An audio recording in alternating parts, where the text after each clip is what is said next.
어쩜 이렇게 시간이 안 가는지 정말 버스 안에서 고잉 이불 속에서 고잉 고잉은 언제나 너에게 고잉 고잉. Assalamualaikum warahmatullahi wabarakatuh. Perkenalkan, nama saya Silky Zatu Putri dari Prodi Pendidikan Bahasa Inggris dengan NIM 220423111023 dengan mata kuliah pengantar kurikulum pendidikan.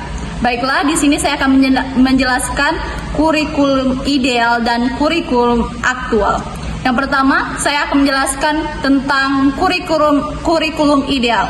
Kurikulum ideal yaitu kurikulum yang berisi sesuatu yang ideal, sesuatu yang dicita-citakan sebagaimana yang tertuang di dalam dokumen kurikulum. Sedangkan kurikulum aktual yaitu kurikulum yang dilaksanakan dalam proses pengajaran dan pembelajaran. Kenyataannya pada umumnya memang jauh berbeda dengan harapan. Namun demikian, kurikulum aktual seharusnya mendekati dengan kurikulum ideal.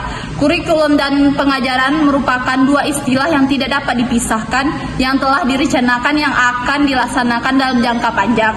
Pelaksanaan kurikulum tersebut secara bertahap dalam belajar mengajar.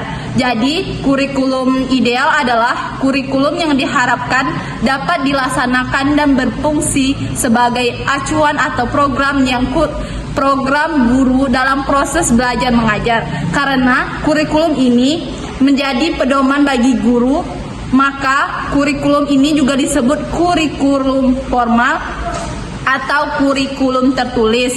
Namun, dalam mengalami beberapa hambatan dalam pelaksanaannya, diantaranya adalah sarana dan prasarana, kemampuan guru, serta kebijakan sekolah atau kepala sekolah. Karena hal tersebut, maka guru hanya bisa melakukan kurikulum sesuai dengan keadaan yang ada. Inilah yang disebut kurikulum aktual. Semakin jauh jarak antara kurikulum ideal dengan aktual, maka dapat diperkirakan makin buruk kualitas dan pendidikan di sekolah tersebut. Demikian juga sebaliknya.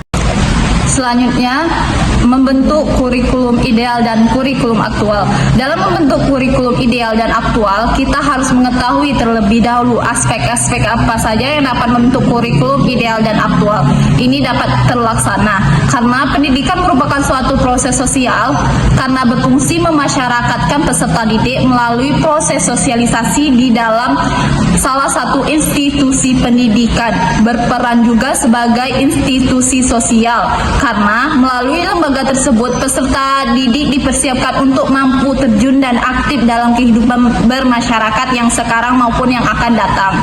Selanjutnya, peserta didik berasal dari masyarakat dan mereka belajar tentang cara hidup dalam bermasyarakat. Oleh karena itu, sekolah harus bekerja sama dengan masyarakat dan program sekolah harus disusun dan diarahkan oleh masyarakat yang menunjang sekolah tersebut. Dapat tak tahu lanjut ni? Mana ni? Dapat tak ni kebutuhan masyarakat dan keluarga ni? Tunggu. Ya sudah. Ini ya. Dah lanjut. Dalam menerapkan kurikulum aktual dan kurikulum ideal, yang pertama yaitu kebutuhan masyarakat dan kekuatan sosial.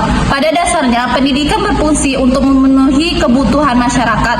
Oleh karena itu, kurikulum harus berdasarkan pada kebutuhan masyarakat dan diartikan untuk memenuhi kebutuhan tersebut.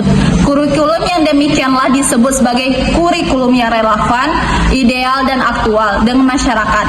Di balik itu, masyarakat merupakan lingkungan yang mempengaruhi sekolah. Pendidikan dalam artian suatu lingkungan yang mempengaruhi sekolah. Hal ini sejalan dengan prinsip ekosistem. Apabila kebutuhan masyarakat dianalisis, hal ini akan sangat membantu para penyusun kurikulum dalam merumuskan masalah masyarakat yang terkait. Yang kedua, mengorientasikan kurikulum pada pusat-pusat kehidupan. Adapun kekuatan sosial yang mempengaruhi kurikulum ada beraneka ragam. Yang terakhir, perubahan sosiokultural, peradaban.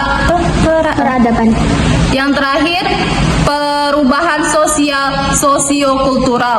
Peradaban dengan masyarakat itu selalu bersifat konsisten. Peradaban penjelmaan tingkah laku masyarakat. Jadi, peradaban menunjukkan karakteristik masyarakat, demikian pula sebaliknya. Peradaban menentukan pola kehidupan, struktur, fungsi, dan irama gerak masyarakat. Dapat dikatakan peradaban itu berkembang secara kontinu. Kebudayaan sebagai suatu keseluruhan mengalami proses lahir, berkembang, tumbang, dan akhirnya hancur. Sekian dari penjelasan saya tentang kurikulum ideal dan kurikulum aktual. Kurang dan lebih saya mohon maaf, saya akhiri. Wabillahi taufiq wal hidayah. Wassalamualaikum warahmatullahi wabarakatuh.